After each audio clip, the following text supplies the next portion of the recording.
역사의 주관자는 우리 하나님이시다라는 제목으로 말씀 나누도록 하겠습니다.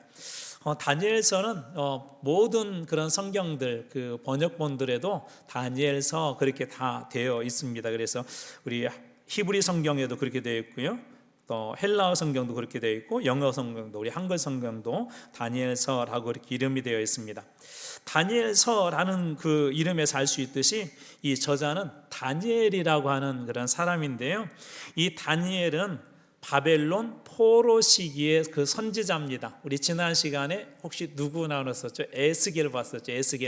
에스겔도 포로로 잡혀가서 포로지에서 하나님께서 주신 그 계시의 말씀을 들었거든요. 근데 다니엘도 포로로 잡혀간 곳에서 하나님께서 주셨던 그런 은혜, 그래서 포로 시기에 선지자라는 걸 알 수가 있는데요. 다니엘서 7장 그 1절 제가 읽어드리겠습니다. 바벨론 벨사살 왕 원년에 다니엘이 그의 침상에서 꿈을 꾸며 머릿속으로 환상을 받고 그 꿈을 기록하여 그 일을 대략 진술하였다. 바벨론 땅에서라는 걸 알 수가 있고, 또 이 7장 1절에서 알 수 있는 중요한 사실이 있는데 바로 이 다니엘서를 기록한 사람이 다니엘이라는 것을 알 수가 있습니다. 뿐만 아니라 예수님께서도 다니엘서의 저자를 다니엘이라고 이야기하는데요. 마태복음 24장 15절 말씀입니다. 그러므로 너희가 선지자 다니엘이 말한 바 멸망에 가증한 것이 거룩한 곳에 선 것을 보거든 읽는 자는 깨달을진저. 그래서 이 다니엘서에 나온 이야기를 인용을 하면서 선지자 다니엘이 말했다. 그러니까 이 다니엘서를 기록한 사람이 다니엘이라는 걸 우리가 알 수가 있고요. 앞에 설명드렸던 것처럼 기록 연대는 그리고 배경은 포로 기간 동안에 BC 605년에서 536년까지 그때 당시에 있었던 그런 일들을 기록한 것이 이 다니엘서입니다. 기록 목적은 지금 포로로 잡혀가 있기 때문에 박해와 포로 중 이스라엘에게 격려하고 소망을 주기 위함입니다. 1차적으로 포로로 잡혀가 있는 사람들에게는 여러 가지 어려운 일들이 있겠죠. 우리나라도 일제강점기라는 시간을 겪었을 때 희망을 주는 그런 시들이 많이 있었잖아요. 그런 것처럼 그런 내용들을 여기에 담고 있고요. 두 번째로 모든 역사와 열방의 주권자, 가장 중요한 내용인데 모든 역사, 열방을 주관하신 분이 우리 하나님이시다. 역사, 그 다음에 이방의 나라들까지도 우리 하나님이 주관하신다라고 하는 게 이 다니엘서가 말하고 있는 중요한 그런 요점입니다. 그래서 그 하나님이심을 믿고 지금 박해 중에 있지만 어려운 중에 있지만 믿음으로 살 것을 권고하고, 그 다음에 세 번째로 다니엘서는 요한계시록처럼 그 종말의 때를 예언하고 있습니다. 그래서 종말의 때가 반드시 온다. 두 가지 의미예요. 종말의 때는 어떤 사람에게는 심판의 때지만 어떤 사람의 회복의 때인데, 이 믿는 사람들을 향하여서는 그러므로 참고 기다려라. 종말의 때가 반드시 오고 결국 하나님의 나라, 하나님의 백성들이 승리한다. 그래서 박해 중에 있는 그런 사람들에게 이 종말의 때를 향하여 가는 그 인생들에게 참고 기다리도록, 왜냐하면 그 모든 것에 그 주관하신 분, 그 모든 것을 다스리고 또 그 모든 것을 갖다가 주관하시는 분이 하나님이시기 때문에 그 신앙을 가지고 참고 기다리라는 것입니다. 다니엘서는 크게는 두 가지로 이렇게 나눠볼 수가 있고요. 작게는 한 세 가지 정도 나눠볼 수가 있는데, 1장은 그 배경이 나와 있어요. 그리고 이 2장에서 6장까지는 역사적인 실제적으로 일어나고 있는 그 사건, 실제적으로 일어나는 역사적 서술을 하고 있다면, 그 다음에 7장에서 12절까지는 앞으로 다가올 미래에 대한 이야기입니다. 이게 현재 일어나고 있는 일, 역사적인 사실과 그 다음 미래에 어떤 일들이 일어날지, 어떻게 보면 설교라는 것은 오늘날 우리의 삶 속에 적용하기도 하지만 그것을 앞으로 미래에 우리가 어떻게 살 것인가를 적용하게 하는 게 설교인 것처럼 어떻게 보면 그런 예언의 구조, 설교의 구조를 잘 가지고 있다고 볼 수가 있죠. 이 역사적인 서술에는 여호와를 섬기지 않는 이방 땅에서 일어난 이야기들이 특별히 많이 있는데, 느부갓네살 왕, 바빌론의 느부갓네살 왕의 꿈 이야기, 풀무불에 던져진 새 친구 이야기, 느부갓네살의 교만, 거기에 대한 하나님의 심판의 이야기, 벨사살 때 벽에 쓰인 글씨에 대한 이야기, 그리고 여러분이 잘 아는 다니엘이 사자굴에 던져진 이야기, 역사적인 그런 서술로 되어 있어요. 그 7장부터는 미래적 서술이라고 그랬잖아요. 특별히 여호와를 섬기는 유다 백성들에게 이 다니엘서가 주는 중요한 배경 중에 하나가 뭐라고 그랬죠? 참고 기다려라. 하나님의 나라는 반드시 온다 그랬다고 했잖아요. 그런 부분에 대해서 환상, 어떤 계시의 말씀들이 여기 많이 들어있습니다. 그래서 내짐승에 대한 환상, 수양과 수렴소, 70일에 대한 환상, 히데겔 강가에서 환상, 그 다음에 근동의 역사와 종말에 관해서 이것도 환상 형태로 보여주는데 뒤에서 한번 보겠습니다. 바벨론, 바사, 페르시아, 그 다음에 헬라, 그리스 제국을 얘기하고요. 로마, 이 제국이 장차 어떻게 될 것인지에 대한 그 환상 예언에 대한 말씀으로 되어져 있습니다. 그래서 앞부분은 역사적인 사실, 그리고 뒷부분은 앞으로 이런 일들이 일어날 것이라는 것에 대한 그런 예언의 말씀인데 마치 요한계시록의 어떤 부분하고도 흡사 닮아 있습니다. 다니엘은 그 다니엘이라는 그 이름의 뜻은 하나님은 나의 심판자라고 하는 뜻을 가지고서 엘이라는 뜻이 되고 하나님이라는 뜻이 있다고 그러죠. 다니엘, 하나님은 심판자시다. 하나님은 나의 심판자시다라는 그런 뜻이 있습니다. 어떤 생각이 드세요? 하나님이 나의 심판자시다. 심판자는 두 가지 의미가 있어요. 그래서 쉽게 얘기하자면 죄를 지은 사람에게는 심판자는 어떤 사람이죠? 두려운 사람이겠죠. 그러나 죄가 없는데 심판자 앞에 섰을 경우에 사람들이 막 이 사람 죄 있어요 없어 그러는데 죄가 없는 사람이 심판자 앞에 섰을 때는 무엇이 되는 거죠? 내가 죄가 없음을 확실히 이게 도장 찍을 수 있는 중요한 기회가 된단 말이에요. 그래서 다니엘이 그 이름이 나의 심판자라고 했을 때 두 가지 의미의 방향으로 향하고 있습니다. 그래서 하나님을 알지 못하는 백성들에게는 두려움의 이름이지만 그러나 하나님의 백성들에게는 그 심판의 때 회복이라는 그런 약속이기 때문에 오히려 위로가 되는 그 이름, 바로 그것이 다니엘의 그 이름입니다. 다니엘의 사역 기간 동안에 여러 그런 기간과 그 왕들이 있었는데요. 기간은 앞에서 잠깐 보았던 것처럼 BC 605년 고레스라고 하는 그런 왕이 있었는데 고레스 왕 3년부터 기원전 BC 536년까지 그렇게 그 예언을 하는데요.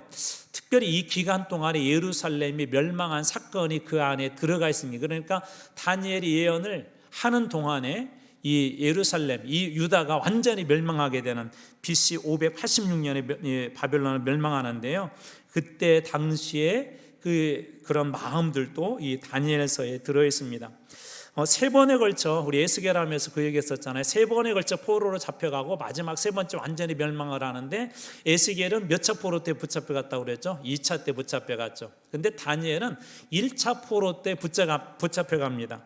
그래서 다니엘은 1차 포로로 끌려가는데 이때 당시에 주로 끌려갔던 사람들이 귀족들이었었어요.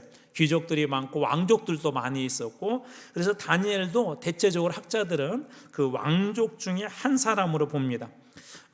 요세푸스라고 하는 그 유대 역사 그 전문가가 있는데요. 그 요세푸스에 의하면 이 다니엘의 세 친구들이 있잖아요. 시드기야 왕의 친척이다, 왕족이다라고 그렇게 그 요세푸스는 당신의 그 역사책에다 그렇게 기록해 놓기도 했습니다. 이때 당시에 이제 끌려가서 여러 왕들을 이 다니엘이 경험을 하는데 왕들이 바뀌고 나라가 바뀌거든요. 중간에 한번.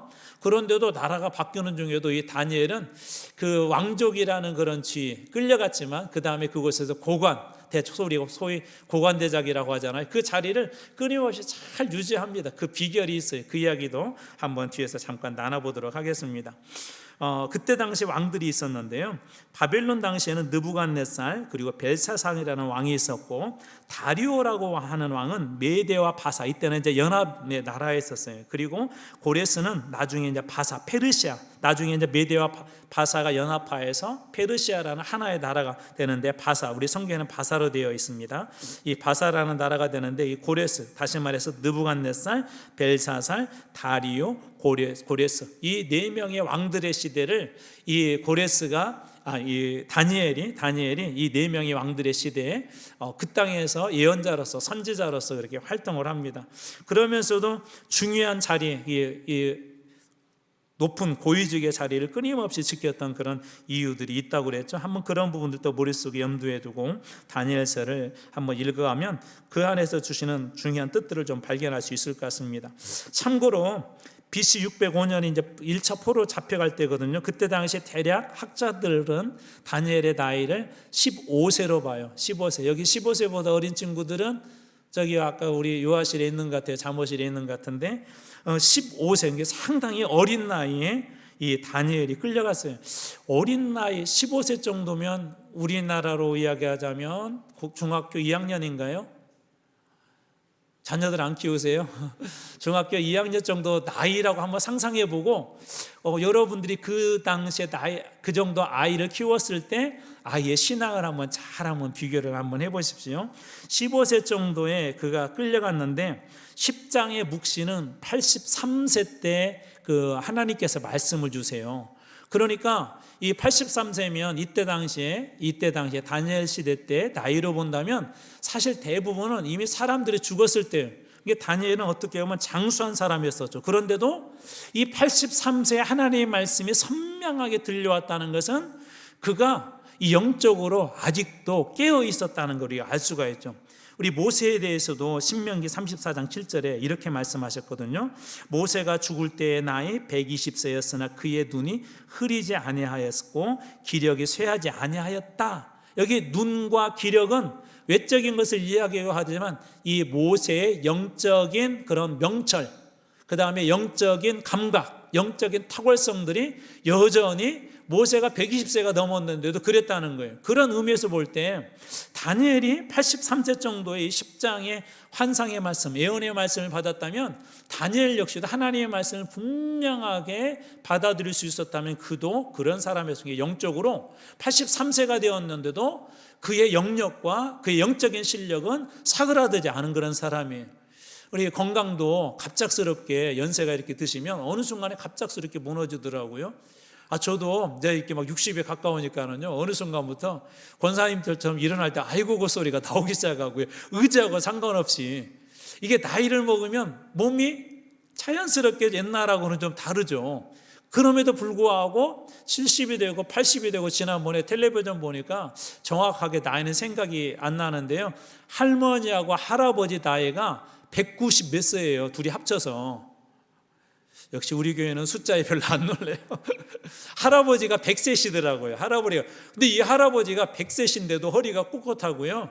지금도 막 그 할머니 뭐 조금 불편하면 할머니로 해서 막 만들어주고 밭에 가서 막 농사일도 하고 얼마나 농사도 잘 지으시는지 100세 되신 할아버지예요. 그러니까 연세가 드셨어도 자기 건강 관리를 잘하면 옛날 같지는 않지만 그래도 여전히 할 역할들을 이렇게 해내시더라고요. 영적인 일도 마찬가지인 것 같아요. 참 어느 순간에 우리 이제 교회도 정년이라는 게 있잖아요. 목사님들도 그렇지만 우리 장로님들, 우리 권사님들 70세대가 되면 이제 정년을 딱 하게 돼요. 근데 좀 아쉬운 점이 하나가 있어요. 요즘은 70세가 이렇게 넘으셔도 건강하시잖아요. 대부분.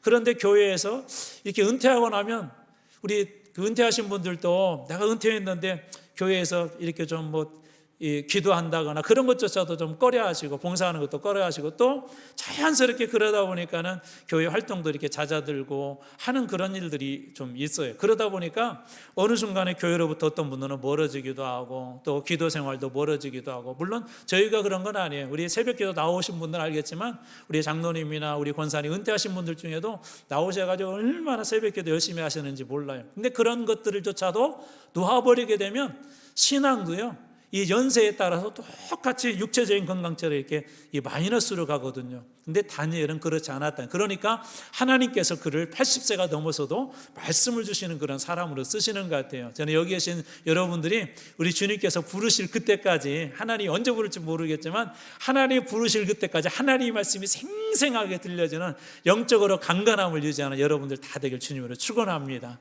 누가 그런 사람이었다고요? 모세가 그렇고 다니엘이 그런 사람이었습니다. 바빌론의 포로로 끌려갔음에도 불구하고 다니엘이 그 땅에서 여러 가지 모양으로 사역할 수 있었던 이유는 바벨론과 그 뒤에 바사, 페르시아의 정책 때문에 그래요. 이들은 전통이나 실력, 지위 이런 것들을 인정을 했고요. 어느 정도 자유도 허락해 주었어요. 그래서 정치적 거물도 등장하죠.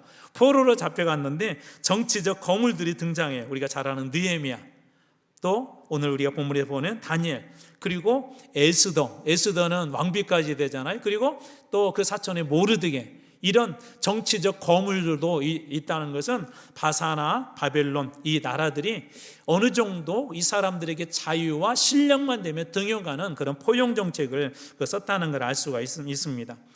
이때 당시에 다니엘이 사역하던 당시 역사적 상황은 에스겔서하고 비슷한데요. 아수르가 급격한 그런 쇠퇴를 하게 되고 BC 625년에 느보의 느보라고 하는 사람이 바벨론이라는 나라를 소위 창건을 해요. 구걸한 거죠. 나라를 세운 것이죠. 그렇게 하면서 이 사람이 아수르가 쇠퇴하게 되다 보니까 애굽이라는 나라가 이제 조금 좀 우리가 좀 길을 펴서 이 고대 이 근동 이 지역에 우리 지역에 패권을 좀 쥐자라고 애굽이 조금 이렇게 고개를 들기 시작했어요. 그러다 보니까 이 느보의 이 바벨론이 애굽을 견제하기 시작하고, 자 이것 때문에 견제하는 중에 아수르는 결국은 멸망하거든요.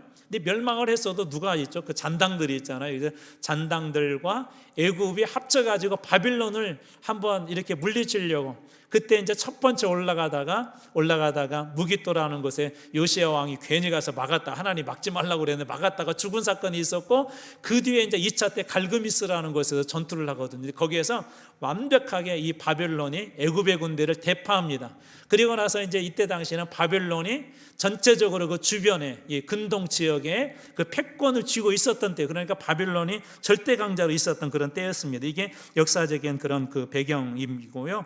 이런 이 상황 중에 우리가 1차, 2차, 3차 그 포로로 잡혀가고 이스라엘 멸망한 사건도 그 속에 들어 있습니다.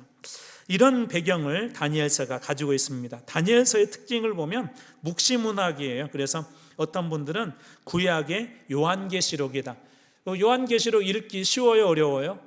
어렵죠. 왜 그렇죠? 환상, 그 다음에 어떤 뭐 숫자, 그 다음에 어떤 그 상징들이 많이 있어서 그것들을 갖다가 좀 풀어내기가 어려워요. 그래서 과거에는 목사님들이 요한계시록을 잘 설교를 안 했어요. 그러다 보니까 어떤 문제가 생겼을까요? 이단들이요, 요한계시록을 이상하게 풀어가지고, 오늘날도 마찬가지예요.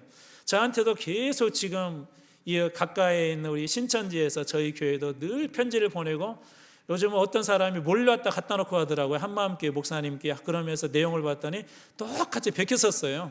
나는 자기의 진심을 담아 썼으면 제가 좀 읽어보려고 했는데, 베껴 써가지고 있는 그 내용 중에 하나가 뭐냐면 목사님들이 요한계시록을 잘 모르신다는 거예요. 그러면서 우리 신천지 오면 요한계시록을 잘 풀어준다고 그렇게 얘기를 해요. 신천지가 아주 교묘하게 요한계시록을 풀었죠. 이리저리. 그래서 어떻게 보면 좀 이렇게 맞는 것 같지만, 제가 다시 말씀드리지만 이단도 성경을 활용하거든요. 성경 말씀을 빼고 이야기하잖아요. 근데 중요한 게 있어요. 제가 레고 같은 그런 조립 인형 얘기했었잖아요. 조립 인형을 할 때 팔도 있고 다리도 있고 머리도 있고 그런 게 있다고 상상해 보세요. 제대로 위치에다가 그것을 조립을 해야 온전한 사람의 모양을 만들잖아요. 그런데 예를 들어서 이 팔을 갖다가 다리에 있는 곳에다가 조립을 한다고 생각해 보세요. 다리를 팔에다 조립한다고 생각해 보세요. 재료는 똑같죠. 그런데 원래 그것을 만들었던 사람 의도하고는 전혀 다른 모양이 만들어지잖아요. 바로 이게 이단이에요. 재료는 성경이에요. 성경 가지고 이야기하지만 본인들이 의도한 대로 그렇게 만들어가는 거예요. 그래서 여러분들이 요한계시록을 읽어간다거나 혹은 성경을 이렇게 잘 해석을 할 때 조심해야 될 부분들이 이런 부분들이에요. 그래서 이단 이야기들은 교묘하게 많은 것 같지만, 봐봐 이거 성경이야, 여기에다 조립하는 거 맞아라고 그렇게 이야기하지만, 그러나 자세히 살펴보면 그렇지가 않습니다. 그런 부분들이 많이 있어요. 그래서 이 이단들이 환상이라든지 계시, 요한계시록 같은 걸 가지고 많은 사람들을 유혹을 하죠. 다니엘서를 가지고도 많은 그런 이단들이 유혹을 했습니다. 종말이 온다. 7년 대환란이 올 것이고 종말이 올 것이고 하면서 그 날짜를 막 계산해내고 막 그러다 보니까 666이라는 것도 나오게 되고, 또 다미선교회도 나오게 되고, 많은 사람들이 그런 이단에 현혹되고 유혹된 이유 중에 하나가 이런 상징적 언어 때문에 그래요. 그런데 이런 상징적 언어도 그때 당시 역사적인 배경을 분명하게 알면 명확하게 풀어낼 수가 있어요. 예를 들어서 우리 요한계시록의 666이 뭐냐 그랬을 때 이런 얘기들이 많이 있어서, 한때 다미선 교회가 이 컴퓨터가 그 666이다. 히브리어는 그 숫자 값이 있어요. 예를 들자면 우리 영어의 A, B, C, 우리 한글로 치면 가나다 할 때 가에는 얼마, 나에는 얼마. 근데 컴퓨터라는 걸 갖다가 숫자를 합치면 666이 나온대요. 그래서 이 컴퓨터가 바로 666이다. 그러니까 컴퓨터 쓰면 안 된다. 그렇게 이야기하는 분도 있었고, 요즘은 이제 우리 QR 코드가 보편화됐지만 QR 코드 이전에 많이 썼던 게 뭐죠? 바코드였었죠. 바코드가 666이다. 그래가지고 그 서울의 유명한 그 놀이공원에 가면 그때 진짜 그런 게 있었거든요. 눈에는 안 보이는데 형광으로 여기다 이렇게 도장을 찍어줘요. 근데 스캔을 하면 이게 스캔이 된 게 일종의 입장권인데, 이 종이로 주지 않고 이 형광으로 이렇게 스탬프를 찍어줘요. 눈에는 안 보여요. 근데 이게 기계에다 넣으면 그게 스캔이 되면서 이 사람 입장권이 있습니다라고 그런 게 있었어요. 근데 그런 것까지도 이거 666이니까 그거 받으면 안 된다 그렇게 이야기하고, 심지어 과자의 봉지에도 보면 바코드가 있었죠.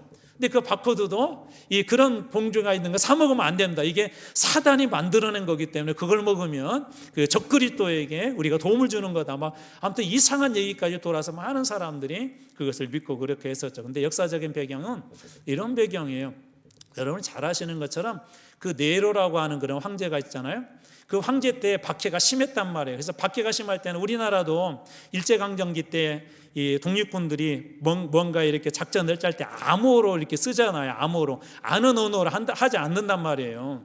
암호는 그것을 의도한 사람만이 알 수가 있겠죠. 마찬가지로 이때 당시에 적그리스도에 대해서 1차적으로 이야기할 때 가장 중요한 그 초점이 뭐냐면 네로였어요. 네로. 왜 그러냐면 네론, 원래는 네론이라고도 이름을 하기도 하는데요. N자가 하나가 더 붙으면 빠지게 되면 616이 되고요. N자가 하나 더 들어가게 되면 666이 됩니다. 그래서 요한계시록에 사본이 있는데 어떤 사본에는 666 되어 있고 어떤 사본에는 616이라고 되어 있어요. 그래서 이런 배경들을 알게 되면 그런 부분을 역사적인 배경하에서 풀어나오고 그것을 미래에 어떻게 적용시킬 수 있을까라는 그런 이 어떤 접점들과 길들이 보이는데, 그런 것들을 무시하고 그냥 눈에 보이는 걸 적용하다 보니까 그런 이상한 이단들이 나온 겁니다. 그래서 이런 특별히 환상이나 계시에 대해서는 풀어갈 때 잘 풀어가셔야 돼요. 그렇지 않으면 이단, 사람들 모르는 사람들한테 보여주면 맞네 하고 넘어가거든요. 그래서 그런 부분들도 주의해야 하는 것도 덧붙여서 말씀드립니다. 자, 그래서 이 다니엘서는 그런 요한계시록과 같은 환상과 상징이 있다는 것, 또 하나 앞에서 설명을 못 해드렸었는데 이중언어로 쓰여 있어요. 앞에 다니엘 9조에 보면 1장은 히브리어로 되어 있고 2장에서 7장까지는 아람어로 되어 있고요. 그 다음 8장부터 12절까지는 히브리어예요. 아람어는 히브리어의 사촌격 정도 되고요. 이때 당시에 오늘날 영어처럼 그 주변에 국제 언어였었어요. 국제 언어, 아람어를 쓰게 되면 그 지역 어디를 가더라도 소통할 수가 있었고, 예수님 당시에도 언어는 아람어였습니다. 아람어, 예수님 당시에도. 그래서 성경에도 보면 이 아람어가 있는데 두 가지 이중언어로 다니엘서가 기록됐다는 것도 좀 특징입니다. 그리고 세 번째로 영적 혼란의 시대를 사는 성도들에게 희망의 메시지가 있어요. 고대에는 이게 무슨 이야기냐면, 이 전쟁이 이스라엘과 예를 들자면 바벨론의 전쟁이 아니라 이스라엘의 신인 하나님과 여호와 하나님과 바벨론의 신인 마르둑과의 전쟁으로 보았어요. 그게 전쟁에서 이기면 우리 신이 힘이 세서 이겼다고 그렇게 고백을 하고요. 전쟁에서 지게 되면 우리 신이 힘이 없어서 지게 됐다고 그렇게 이야기를 해요. 더군다나 3번이나 지금 예루살렘 유다가 공격을 받고, 또 2번째까지는 포로로 잡혀가고 3번째는 포로뿐만 아니라 완전히 유다가 멸망을 하잖아요. 그럴 때 유다 백성들의 마음에 뭐가 들었을까요? 우리 하나님이 힘이 없구나, 우리 하나님이 이제는 안 계시구나, 우리를 떠났구나, 막 그렇게 실망했겠죠. 또 반면에 바벨론의 마르둑을 섬기는 사람들은 그렇게 이야기했을 거예요. 야, 우리 신이 저 유다의 신 여호와 하나님도 이겼어, 우리 신이 아주 강해라고 그렇게 이야기했겠죠. 근데 이 다니엘서가 보여주는 게 아니라는 거예요. 진짜 역사의 주관자, 그 다음에 모든 왕의 왕은 하나님이시다는 것을 이 다니엘서를 통하여서 보여줍니다. 다니엘은 구약에 아주 특이하게도 요셉하고도 많이 한번 닮아 있어요. 제가 한번 그 내용을 짧게 한번 찾아봤어요. 포로 당시의 나이가 다니엘은 대략 한 15살, 요셉은 한 17살. 그러니까 아주 젊을 때 끌려가죠. 중학생, 고등학교 정도 되었을 때. 정치적 영향력으로 다니엘도 바벨론과 바사에서 2인자였었고 요셉도 애굽에서 2인자였었죠. 그리고 성공 비결, 이 두 사람 다 꿈을 해석을 잘했어요. 꿈, 환상들을 해석을 잘했고, 그 다음에 세 번째로 믿음으로 살아냈어요. 뒤에서 보겠지만 이 다니엘은 왕의 진미로 더럽히지 않겠다라고 했고, 왕외에 다른 신들에게는 절하지 않겠다라고 그렇게 믿음대로 살려고 했다면, 요셉 역시도 보디발의 그 아내 유혹을 이겨내죠. 그리고 죽음도 똑같이 포로지에서 이 둘 다 죽습니다. 다니엘은 이 바사에서 죽고 요셉은 애굽에서 생을 마치게 되죠. 그리고 또 이 두 사람 다 무엇을 얘기하고 어떤 거에 대한 믿음이 있냐면, 앞으로 지금은 이렇지만 하나님께서 반드시 회복시켜 줄 것이다. 그래서 요셉은 나중에 그렇게 얘기하죠. 후손들에게, 너희들이 나중에 애굽 땅을 떠나 우리 고향으로 갈 때 반드시 내가 죽어서 다 뼈가 해골이 되었어도 내 해골을 가지고 고향으로 돌아가 달라고 합니다. 회복에 대한 그것을 믿었던 거예요. 다니엘에게 준 환상도 마찬가지죠. 지금은 하나님이 마루둑보다 힘이 없는 것처럼 보이지만 마지막 때 하나님께서 다 회복하실 거야 라는 회복의 메시지가 있는 주인공이 이 두 사람입니다. 자, 그렇다면 이제 다니엘서의 주요 내용들을 한번 살펴보도록 할게요. 여기는 지금 설교가 여러 편이 들어있는데 짧게 한번 보도록 하겠습니다. 첫 번째로는 이 포로로 잡혀간 이야기와 포로지에서 초창기에 있었던 이야기들이에요. 다니엘과 그 세 명의 친구들 이야기인데, 포로의 시작에 대한 이야기도 1장 1절과 2절에 되어 있는데요. 여호와김 3년에 느부갓네살이라고 하는 바벨론 왕이 침공하였고, 이때 당시 1차잖아요. 1차였기 때문에 성전의 성물 일부를 탈취해서 가져갑니다. 자, 다시 정리해 볼게요. 1차, 2차, 3차에 의해서 포로, 3차 때는 멸망하기도 하는데, 이때 당시에 포로로 끌려간 사람 중에 다니엘은 1차, 그리고 에스겔은 2차에 끌려갔다는 것을 꼭 기억해 주십시오. 자, 1차 때 그렇게 끌려가요. 그리고 성전의 기물도 이 느부갓네살이 일부를 노략해서 갑니다. 그리고 이들이 대부분 끌려간 사람들이 어떤 사람들이라고 그랬죠? 혹시 기억하세요? 왕족이라든지 귀족이었단 말이에요. 그 이유가 있어요. 바벨론은 유화 정책을 쓰면서도 포용 정책을 쓰고 개방적이었었어요. 다시 얘기하자면 유대 사람이라 할지라도 이 사람들 중에 기술과 그 다음에 탁월한 지혜를 가지고 있는 사람들은 바벨론에 쉽게 얘기하자면 도움이 되도록 하기 위해서 소위 이런 귀족들과 왕족들을 바벨론식으로 교육을 하는 그런 일이 있었습니다. 그러던 중에 이제 왕의 진미라고 하는 그런 사건이 등장하는데, 일종의 우상의 제물이죠. 그래서 어떻게 하죠? 다니엘서 1장 8절, 다니엘은 뜻을 정하여 왕의 음식과 그가 마시는 포도주로 자기를 더럽히지 아니하리라. 뜻을 정하여 어떻게 했다고요? 자기를 더럽히지 아니하리라. 지금 어디 가 있죠? 포로로 잡혀가 있죠. 잡혀갔으나 다른 포로들보다는 조금 좋은 위치에 있죠.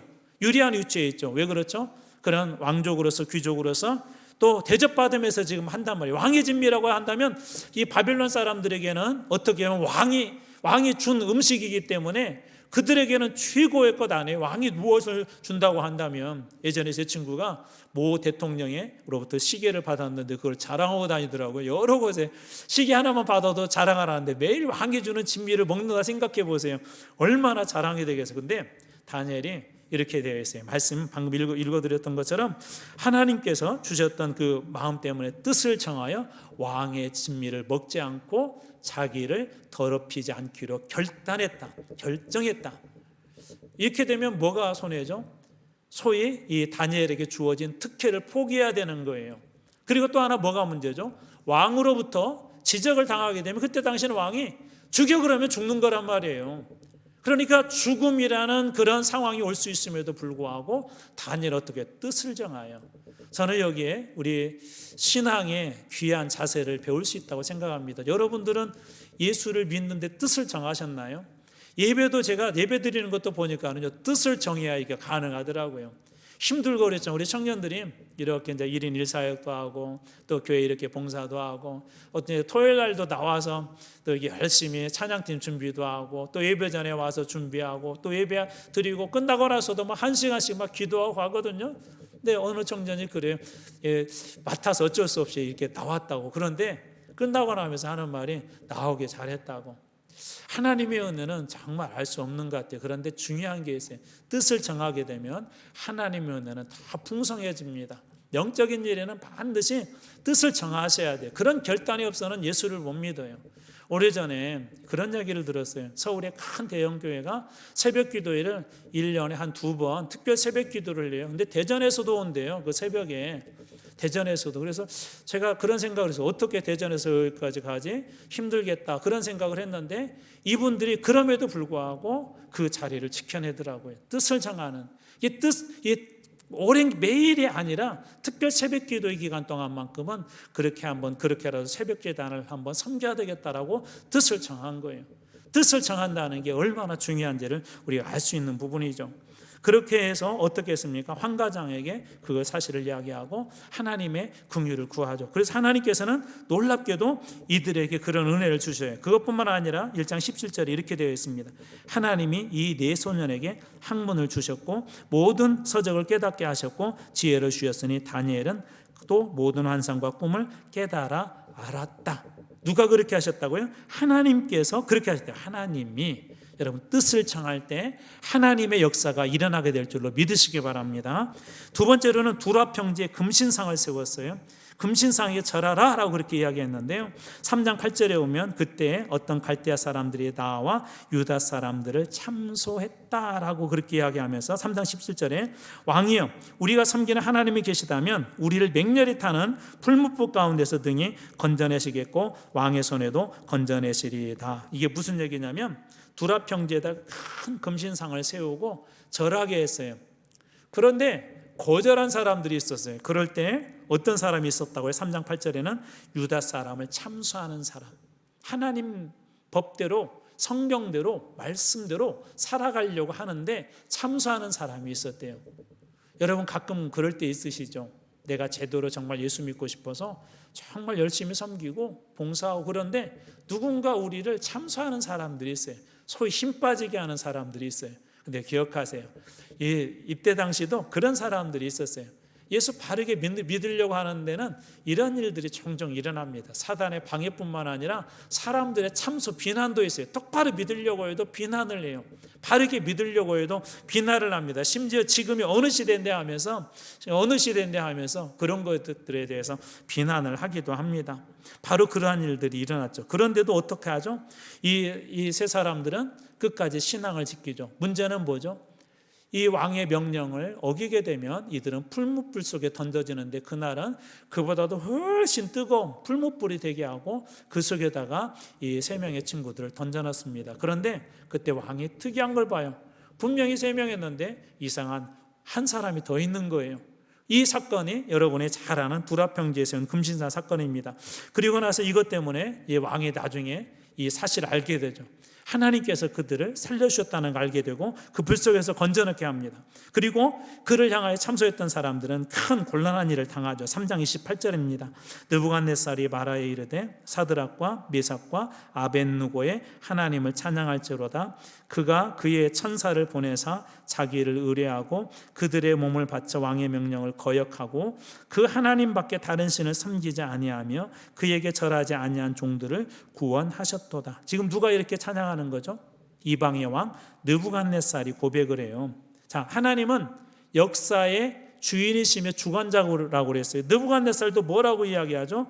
그 하나님을 찬송한다고 그렇게 이야기하죠. 그리고 하나님께서 다른 신을 섬기지 아니한 그들을 구원했다라고 그렇게 이야기합니다. 그러니까 이방의 왕보다도 더 높은 분이 있다는 걸 느부갓네살이 스스로 그렇게 고백하고 있는 것이죠. 자, 세 번째 주요 장면 하나가 있는데 느부갓네살의 꿈을 해석해 주는 그 장면입니다. 2장 37절입니다. 왕위의 왕은 여러 왕들 중에 왕이시라 하늘의 하나님이 나라와 권세와 능력과 영광을 왕에게 주셨고, 느부갓네살 왕이 꿈을 꾸고 나서 이렇게 혼란할 때 다니엘이 왕에게 이 전한 이야기 잘 들어보세요. 다시 왕이여 왕은 느부갓네살 왕한테 얘기하며 여러 왕들 중에 왕이시라. 그렇게 여러 왕들 중에 바빌론 왕 느부갓네살 왕이 당신이 가장 뛰어납니다라고 이야기하면서 다니엘 뭐라고 이야기하죠? 하늘의 하나님이 나라와 권세와 능력과 영광을 왕에게 주셨다. 뭘 지적하고 있는 거예요? 당신이 위대한 왕이라 할지라도 이 왕의 권세 누가 주셨다는 거예요? 하나님이 주셨다는 거예요. 우리 직분자들이 기억해야 될 것들이죠. 우리 봉사자들이 기억해야 될 것들입니다. 우리 자리는 내 능력과 실력, 물론 달란트가 있어서 하나님께 주셨을 수도 있고 또 교회 내에서 열심히 헌신했기 때문에 그럴 수도 있지만 그건 누구로부터 온 거예요? 하나님으로부터 온 거예요. 그것을 잊으면 안 된다는 것입니다. 또 2장 47절 보십시오. 왕이 대답하여 다니엘에게 이르되 너희 하나님은 참으로 모든 신들의 신이고 모든 왕의 주제시로다. 이제 느부갓네살 왕이 뭐라고 고백해요? 야, 하나님은 모든 왕들을 주제하신 분이시다. 나보다 더 높다라고 그가 고백하지 않습니까? 4장 37절 그러므로 지금 나 느부갓네살 왕은 하늘의 왕을 찬양한다라고 그렇게 이야기해요. 그러니까 이 느부갓네살 왕을 통하여서도 보여준 게 뭐예요? 세상의 모든 왕보다 가장 높은 분이 우리 하나님이시며 그 왕들을 주관하신 분도 누구라는 우리 하나님이시라는 거예요. 우리 청년들 중에 혹시 앞으로 기업하시는 우리 청년들이 있음을 기억하세요. 그 기업의 주관자도 하나님이심을 고백하세요. 그 모든 것들을 다스리는 것도 하나님이심을 고백하십시오. 그때 하나님께서 기업을 통해서 일하실 줄로 믿습니다. 느부갓네살이 그런 고백을 한 거예요. 또 한 번은 이런 일도 있었죠. 사자굴에 다니엘이 던져진 그런 일도 있었죠. 다니엘이 모든 그런 그 관리들보다도 가장 높은 자리에 오르게 되었어요. 그러자 시기한 사람이 있었죠. 어떻게 시기했을까요? 저 포로로 잡혀온 놈이 우리보다 더 높은 자리에 앉았어 라고 그렇게 시기한 사람도 있을 것이고 또 그 높은 자리 때문에 혹시 우리가 이러다가 우리 그냥 이 낙동강 오리알 되는 것 아니야? 또 그런 두려움 때문에 시기하는 사람도 있었을 것 같아요. 그래서 이들이 머리를 짰죠. 다니엘을 뒷조사해보자. 그래서 뒷조사를 했어요. 뒷조사를 해서 일일이 이렇게 뒷조사를 살펴봤더니 아무런 문제가 없는 거예요. 다니엘이. 우리 말에 무슨 속담이 생각나죠?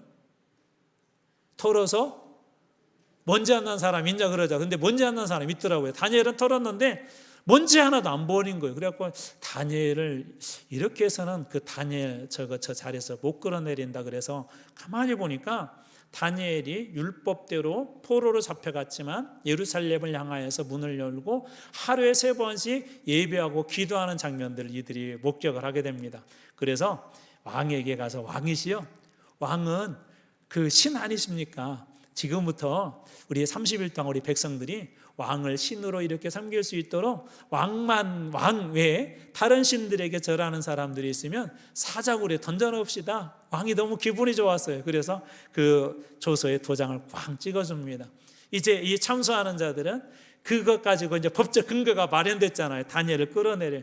그리고 다니엘이 창문을 열고 예배드릴 것을 이렇게 기다리고 있었는데 아닌 게 아니라 다니엘이 알고도 그렇게 했대요. 그래서 오늘 말씀 한번 읽어드릴게요. 다니엘서 6장 10절 다니엘이 이 조서의 왕의 도장에 찍힌 것을 알고도 어떤 의미가 있죠? 왕의 도장에 찍힌 것을 알았다는 어떤 의미가 있어요? 이제 죽는다는 거예요. 죽을 줄도 알고도 자기 집에 돌아가서 윗방에 올라가 예루살렘으로 향한 창문을 열고 저는 이 부분도 은혜가 되더라고요. 창문 닫고 하면은 몰래 예배 드릴 수 있잖아요. 근데 창문까지도 열고 창문 닫고 하나님만 하시면 되니까. 근데 창문조차 들고 야 다 봐.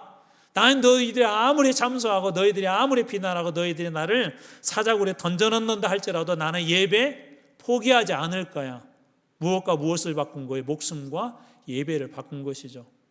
우리 오전에도 우리 에릭 리델 얘기도 했었고 우리 예전에 이용규 선교사님이 내려놓음이라는 책에서 이야기했던 소보다 예배라는 그런 얘기도 여러분들에게 말씀드렸어요. 정말 믿음에 신실한 사람들이 목숨 거는 것 중에 하나는 뭐냐면 예배예요. 어떤 상황에서도 그 예배를 포기하지 않습니다. 예전에는 요즘은 교회가 대형화된 교회들도 많이 있어가지고 막 1부, 2부, 3부 그렇게 예배를 드리면 예전에 예배를 한 번밖에 대부분 교회들이 안 드렸어요. 근데 한 번 예배 드려도 그 예배를 어떻게든지 시키려고 했던 우리 믿음의 선배들에 대한 이야기들이 많이 있었죠. 오래전에 어떤 분인지 기억은 안 나는데 여자분이셨어요. 그분이 간증을 하는데 자기가 처녀 때 예수 믿는 게 너무 힘들었대요. 예수 믿는 것은 서양의 종교였기 때문에 집안에서 서양의 종교, 서양의 그 신이 오게 되면 집안이 풍지박상 난다고 그 부모님들이 반대했대요. 그래도 교회를 갔대요. 성경책을 들고 어느 날 성경책을 뺏어가지고 찢어가지고 부엌에다가 불에다 다 태워버렸대요. 그래도 교회를 갔대요. 그러니까 이번에는 여성이니까 머리를 길게 길렀겠잖아요. 그때 당시에 머리를 다 잘라버렸대요. 그런데도 이번에도 머리에 수건을 쓰고 교회를 갔대요. 이런 이야기들 여러분 한 번 정도 들어보셨죠? 예배에 목숨을 걸었던 우리 믿음의 선배들, 정말 예배드리기 위해서 한 시간 하나님 앞에 예배드리기 위해서 우리 다니엘 기도회 때 필리핀 선교사님이 우리 아이들 사역하시는 분이 있었는데 아이들이 2-3시간 걸리는데 차를 갈아타고 또 어떤 아이들은 그 돈조차 없어서 걸어서 2시간, 3시간을 걸어서 주일날 예배드리러 그 자리에 온다는 거예요. 아이들이 예배드리고 울면서 간증을 합니다. 오늘은 이런 일이 있었는데 하나님 앞에 예배드리러 왔어요. 중국에서 예배드리는 거 여전히 정말 힘들어요. 지금도 힘듭니다. 중국의 남방에는 동양의 이 중국의 예루살렘이라고 하는 그런 지역들도 있는데 큰 십자가들도 지금은 철거를 당해요. 그런데도 알면서도 예배를 드려요.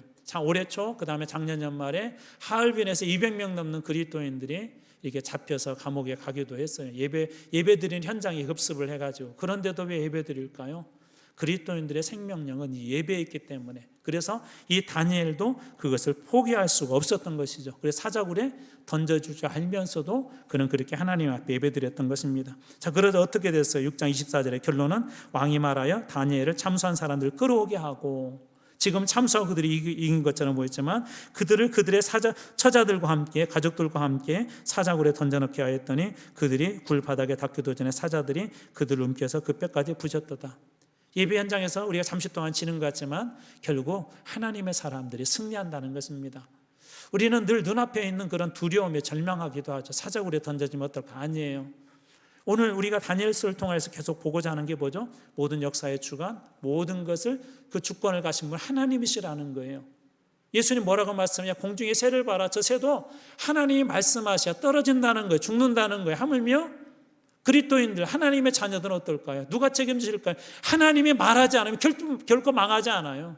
하나님께서 여러분들을 망하도록 명령하지 않는 이상, 죽으라고 명령하지 않는 결코 그렇게 되지 않는다는 겁니다. 다니엘은 그 사실을 알았어요. 역사의 주관자는 하나님이시다. 자, 그리고 빨리 진행하겠습니다. 5번째로 포로 생활 70년과 그 다음에 70년이 뭐냐면 에레미야를 통하여서 해줬던 것을 깨닫게 되는데요. 그 깨닫고 나서 다니엘이 무엇을 하냐면 하나님 앞에 회개 기도를 합니다. 왜 우리가 이 70년의 포로기를 겪어야 됐는지. 포로기는 절망의 시간이잖아요. 가끔 하나님께서 우리에게 고난을 주실 때가 있어요. 죄를 깨닫게 하기 위해서. 그때 우리가 해야 될 것은 무엇인가를 다니엘을 보여준 거예요. 다니엘이 잘못한 건 아니죠. 다니엘이 어떻게 보면 아버지 세대, 할아버지 세대가 잘못돼서 이렇게 포로 생활을 하고 나라가 망했는데 그 이야기를 에레미야를 통해서 들었던 그 이야기를 깨닫고 나서 다니엘이 회개 기도를 합니다. 그것이 5번째 이야기예요. 또 6번째, 역사의 주권자이신 하나님과 영원한 하나님의 나라에 대한 이야기가 등장하는데 여기에는 실제적으로 바벨론, 그 다음 메데와 바사, 그 다음에 헬라, 그리고 로마 제국이 앞으로 어떻게 될 것에 대한 것을 환상으로 그렇게 말씀해 주세요. 그래서 이런 모습이 있어요. 머리는 금머리고 그 다음에 가슴과 팔은 은으로 되어 있고 배와 허벅지는 청동으로 되어 있었고 다리는 철로 되어 있는 것이 있는데 이게 차대로 무너지거든요. 무슨 얘기냐면 바벨론이 멸망하고 되면 메데와 바사가 일어날 건데 이 나라도 멸망할 것이고 이 나라도 멸망하면 헬라, 그리스가 나오게 될 것이고 또 그리스라는 나라가 멸망하게 되면 로마 제국이 나올 거라는 것을 역사적인 것을 환상을 통해 보여주셨고 이 일이 실제적으로 일어나죠. 역사의 주관자가 하나님이라는 걸 우리가 알 수가 있습니다. 다니엘 2장 44절 이 말씀은 좀 중요하기 때문에 제가 읽어드리겠습니다. 이 여러 왕들의 시대에 하늘의 하나님이 한 나라를 세우시리니 무슨 얘기냐면 방금 제가 말씀드렸던 바벨론, 바사, 헬라, 로마 이때 당시에 도대체 무너지지 않을 것 같은 초롱성 같은 나라들이었어요. 근데 이런 나라들도 누가 무너뜨려요? 하나님이 다 무너뜨리고 나중에 마지막에는 영원히 무너지지 않을 한 나라를 세우시겠대요. 이것은 영원히 망하지도 아니할 것이요 그 국권이 다른 백성에게도 빼앗기지도 않을 것이고 도리어 이 모든 나라를 쳐서 멸망시키고 영원히 설 것이다. 무엇을 얘기하는 거예요? 영원히 세워질 하나님의 나라, 장차 도래할 메시아의 나라에 대해서 이 다니엘서가 예언하고 있는 것입니다. 그러면서 다니엘서 마지막 12장은 요한계시록처럼 종말과 대환란에 대해서 이야기하는데요. 12장 1절입니다. 그때 종말일 때 내 민족을 호위하는 큰 군주 미가엘이 일어날 것이에요. 미가엘은 천사인데요. 그 군대의 천사라고 보시면 됩니다. 그러니까 군대 천사 장관이라고 보시면 돼요.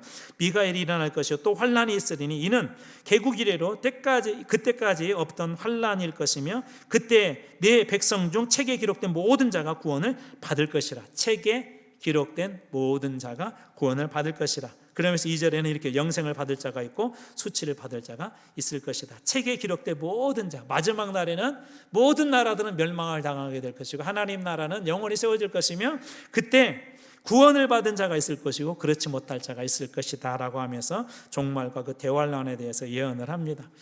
여러분 다니엘서 보면서 어떤 생각 드세요? 저는 딱 그거에 있어서 역사의 주관자는 하나님이시다. 여러분 우리 삶의 주관자도 그럼 누구실까요? 하나님이세요. 우리 하나님 앞에 예배 드린다고 그래서 어떤 때는 손해 볼 것처럼 느껴질 수도 있어요. 하나님 앞에 우리가 그렇게 하는 것이 많은 것들을 손해 보게 되는 것처럼 보여질 때도 있어요. 분명한 사실이 있어요. 여러분 삶의 주관자도 하나님이세요. 하나님이 여러분의 삶을 주관하고 여러분의 기업을 주관하고 여러분 자녀들을 주관하고 있는 것을 잊지 않고 믿음으로 그 삶의 자리를 잘 지켜내게 될 때 우리에게도 7년 대환 날도 있을 것이고 이 밖의 순간도 있을 것입니다. 그러나 이 모든 것들이 다 지나고 나면 하나님의 영원한 나라가 여러분의 삶에도 세워지게 될 줄로 믿습니다. 이 놀라운 축복이 역사의 주관자이신 하나님이 여러분의 하나님이 되시는 축복이 여러분 모두에게 있길 주님으로 축원합니다.